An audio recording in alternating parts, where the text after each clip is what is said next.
What's good, Persian gang? Back at it with another video.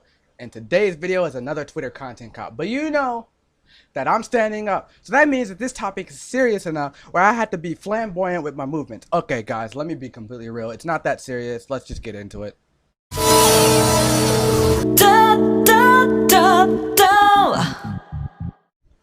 You know, historically, women had done a lot of good for the country, the world even. I mean, they fought for civil rights, they fought for the right to work, and they overall kind of got the picture out there that everyone should be able to earn their keep in life. And earn their keep is exactly what they did. That's the end of the story, actually. I don't really have anything else to add to this.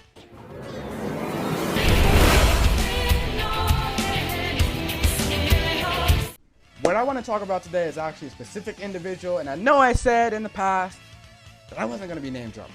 But today's topic is serious, guys. The fucking world as we know it could cease to exist because of this shit. Like, it's that fucking crazy, dude. You may be thinking to yourself, what could Kasuna possibly be talking about? That is such a huge deal. Well, it's cancel culture.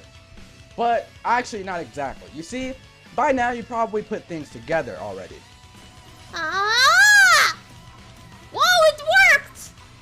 I'm talking about a Twitter user and Twitch streamer that goes by the name of Bunny Ayumi, also known as Ayu. So about 24 hours ago, Bunny Ayumi made a tweet that read, "I will no longer be playing Skullgirls. The creator, Mike, was incredibly disrespectful in DMs and made me very uncomfortable. I have shared screenshots of the conversation to others in the FGC and to Combo Queens." And under that tweet, she followed up with some receipts. And oh boy, I gotta sit down because I can't stand this shit that she fucking said. If I do so correctly recall, she did mention how this made her very uncomfortable. In the first screenshot, she approaches him saying, "Thank you for making a video game where there is BDSM Yuri."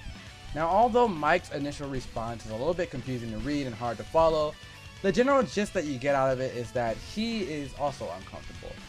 I spent about 5 minutes trying to figure out how to integrate Mike's response into my video without seeming like a complete fucklord of cringe myself. But I'll leave the judgment up to you. I'll leave the screenshot on the screen so that you may read it yourself.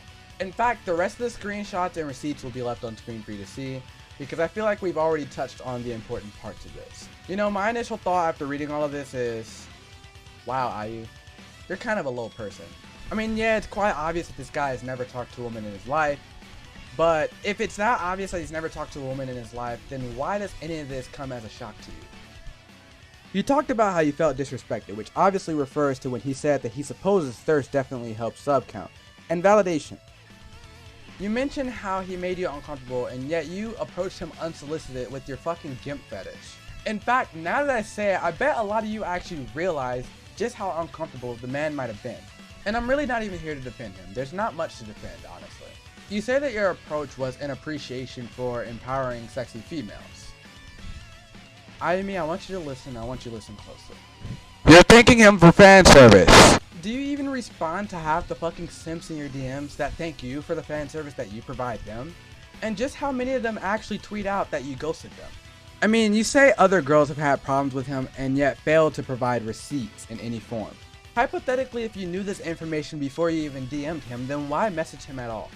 I mean, the entire thread came across as petty. You initiated the horny conversation and didn't like that the conversation took a horny turn. And since the recording of this video, she's deleted the thread. Your petty ass thread is so fucked up in so many ways that I just can't even talk about all of them.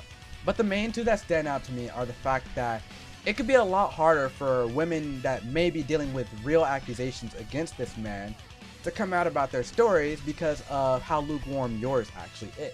Like, does anyone else just like not recall the whole victim situation where there were just so many false allegations from Monica Real that if there were real accusations in there, it's just hard to believe them at all.